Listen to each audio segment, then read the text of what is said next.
Welcome to Let's Talk Micro. Hello, everyone. Welcome to another episode of Let's Talk Micro. This one is a special episode.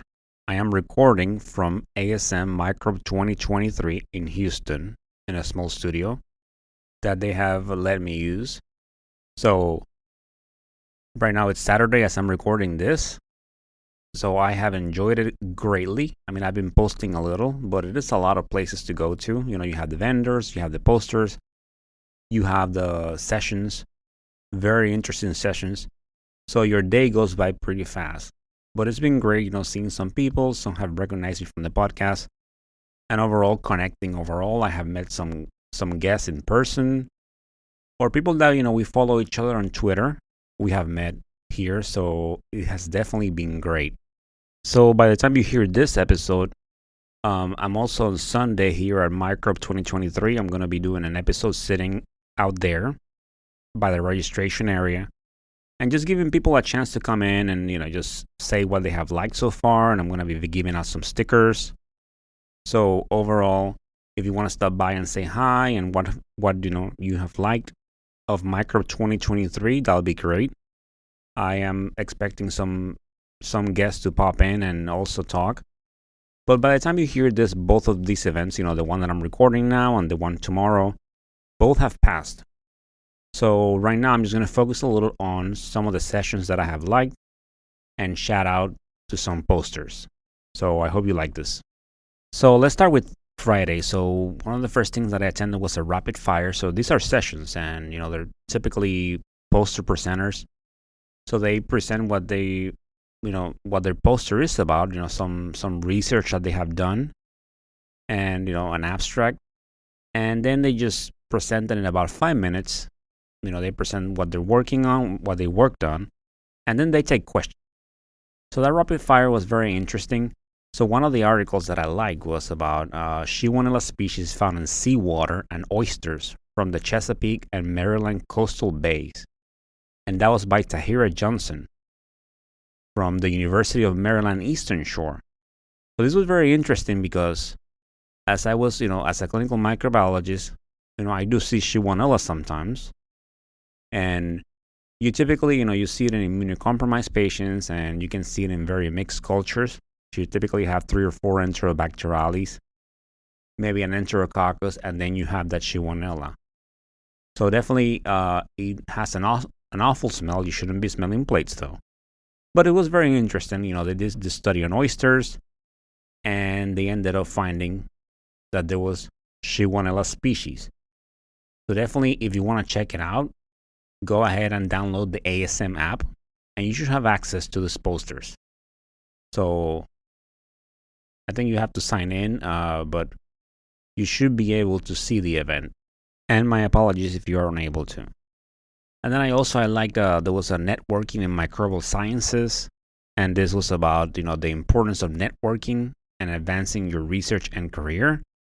And this was with Shelley Payne, which she is from the University of Texas at Austin. I think overall it was great, as someone that's working on a podcast and I'm trying to network. So listening about that pitch, or how do you get there to, networking, mentors and all that. So it was definitely a very interesting presentation. And then of course, as a podcaster, I definitely had to sit in and listen to an episode of Editors in Conversation. So it was great. They talked about viral outbreaks in the headlines, and their hosts, Alexander McAdam and Ellie Theo. So I listened to episodes before, so it was great seeing them in person recording an episode, and that was great. And they had 2 great guests, which was Dr. Ryan Relich, which I got to meet in person, and that was great, and Dr. Benjamin Pinsky. So I also introduced myself to him. But definitely was a very interesting episode where they were going over headlines that they saw in the news, and then they shed some light into that. So definitely, as a podcaster, I couldn't miss a show. So that was great. And of course, my favorite of that day was it was a session called "Communication is the Bridge Between Confusion and Clarity: Microbiology Science Communication," and it was moderated by Dr. Andrea Princey, which she has been a guest in the podcast, and we're working on a little project. that I will shed some light on soon.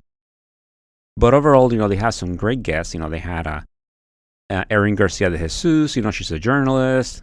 She was a PhD, and then she pursued the science, journalism. Dr. Richard Davis, which I got a chance to meet, and Dr. Carlos Del Rio. So they definitely talked about, communication, how, when you're talking to the press, about social media, how how we use social media, the things we post. So it's about, being able to communicate clearly and making sure that we do it the right way. But, as a podcaster, it was great seeing them, and the social media has been great in my journey because that's how I find a lot of the content. So definitely that was my favorite of the day. So as far as the posters, it was a little overwhelming on Friday, but there are a couple here that I saw, and one was the first detection of high-level aminoglycoside-resistant isolates due to co-harboring NDM5 and CTXM15 genes in Uruguay. So that was very interesting, and that was by Ines Bato. So that was a very interesting poster. And of course, the other one that was very interesting that I went and see, and also the support from fellow podcaster, which is the micro moment with the microbiologists. So Elizabeth Tess Dayet. So she had a poster about biodiversity of mining sites, untapped potential for a greener tomorrow. And definitely check out their podcast if you haven't already. It's very interesting. They do a lot of sometimes like microbes in space, microbes in food. They talk about they do a lot about a historical view on microbes. So it's a very interesting podcast. So if you haven't checked it out, please go ahead and do so. And the last one that I had for Friday was identification and characterization of antibiotic-producing bacteria from Musa species in Puerto Rico. So it was very interesting, from soil adjacent to plantain fields. They found that that those bacteria that was producing substances that had like an antibiotic capability. So that was definitely very interesting. And on today's session, it was also very great. I started with attending a session called Something Old, Something New, where they talked about phage therapy. So that was a very interesting subject. They also talked about some antibiotics and how they did against these different carbapenemase producing organisms. So they talked about some combinations like Astronam, Avivactam, Ceftazidime, Avivactam. So, and then also there was a talk about instruments that do rapid AST. That's definitely a trending topic about, especially, when you have blood cultures, how fast you can produce that susceptibility result. So that was a very interesting chat. And they mentioned several instruments out there, which I had a chance to see some. And eventually in the podcast, I will talk more about those. But it was a great session overall. And then I did some meetings. ASM has the Council on Microbial Sciences, and that's like a whole separate topic. But definitely I did the Professional Microbiology Community Meetup and the Clinical and Public Health Microbiology Community Meetup. And, some great questions, came up especially about ASM. Sometimes from a technologist and medical lab scientist point of view, it's a lot of times, people don't know a lot about ASM. They don't know about what they offer. They don't know about their resources. And that's why, I'm doing it on this podcast. I'm shedding a light on what they do, on resources. Because, it can be hard when you work in microbiology and there are many challenges. You're in a hospital with no director of microbiology. You can feel isolated.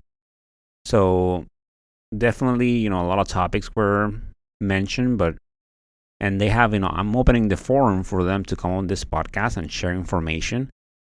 But definitely, they need to be using social media, maybe hitting the schools to bring awareness about ASM.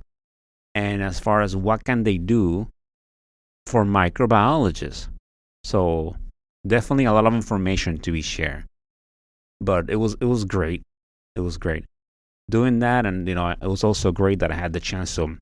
Some people recognize me from the podcast, so I handed some stickers. So definitely, like I mentioned before, I don't do it for the recognition, but it is great to see that people are enjoying what you do. So I'm just gonna wrap up this episode. This is talking about what I have seen, what I have liked. So definitely, if you attended ASM, either virtually or in person, and you downloaded the app, or if not downloaded, and you have to sign in for it, I believe, and then check out these topics. They're very interesting. The information is there. They have PDFs, so I will definitely recommend it. So I'm going to talk about some posters, and I'll close with this. So the first one was, the potential use of novel compounds in neotropical frogs microbiome from biomedical uses. So very interesting, by Kellyanne Roman Cruz from the University of Puerto Rico in Ponce. And, it's just basically very interesting about how from the frog, they produce some compounds that, they have some medical use. The goal of this is, to use these peptides to, as antimicrobial peptides that can combat infectious diseases and stop the spread of bacteria and fungi. Then the next one that caught my eye was the antibiotic activity against Burkholderia cepacia complex grown in artificial sputum media. And this is from Anusha Shukla from the Beth Israel Deaconess Medical Center. And so they just basically saw how the antibiotics fare by, growing Burkholderia in this media. And then there was another poster, the multi-center assessment for the accuracy of MIC results for piperacillin tazobactam. And this is from BD, from Beckman Coulter, my apologies, with microscan dry gram-negative MIC panels. So they compare, how the piperacillin tazobactam did in this system. There was also from Advent Health, the in vitro evaluation and validation of Astronam avivactam gradient strip compared to the broth microdilution synergy panel containing Astronam plus ceftazidime avivactam against NDM producing Enterobacterales. Definitely a very deep subject. And then there was also the evaluation of microbe recovery from human urine specimen using culture-based methods following long-term storage at room temperature. And this was from Rebecca E. Dunn from the Washington University School of Medicine. And this basically, this was very interesting because they tested urines that they were preserving boric acid. So they did initial testing, just like you do in the lab, you plate your sample and you get, if it's a positive urine, you get your organism with your colony counts. And then they kept these urines and then they tested them and they saw how about at 14 days, how the counts change. So basically, how the sample fare after those many days. So after 14 days, some of the counts were off, but you still had growth of the organism. So this is very interesting because, sometimes, unfortunately, in the lab, things get delayed in transit. Sometimes, we get the specimens late. So at the very least, having an idea, and this, if we get enough data on this and it gets published as a study, it'll be good to know that at least if a sample doesn't make it right away, the organism is stable enough.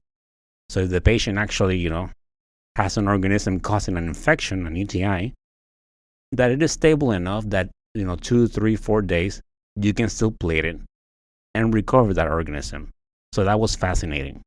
So definitely overall, a lot of great research out there, a lot of great sessions, but I definitely love the, using social media, in microbiology, how to network.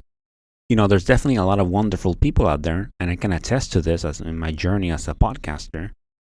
A lot of great microbiologies, very accessible, If I ask for something for an episode, they really, they agree right away. So people do want to share information. So, but going back to the Council on Microbial Sciences, that's definitely a challenge that ASM has. And, they're welcome to use this forum, but we definitely need to bring more awareness. Like some texts were saying, like I didn't know a lot about ASM, or so there has to, there has been a lot of unawareness, and it can be a little bit, yeah, there can be the discrepancy because, directors, they're aware of ASM, but when it gets sometimes, to the technologist level, they might not be as aware. But don't worry, me as a podcaster and a microbiologist and medical lab scientist, I will continue working on bringing information and shedding light on these subjects.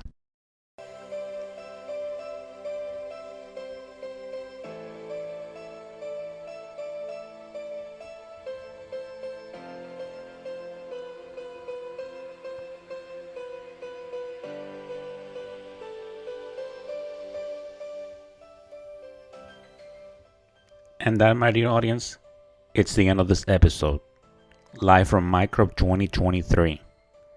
I hope you are enjoying it, or enjoyed it by the time this comes out, as much as I did. So please continue bringing that passion to what you do. It's so important. We do such great work. So as always, stay motivated, stay safe, and of course, continue talking micro. Until the next time. Bye.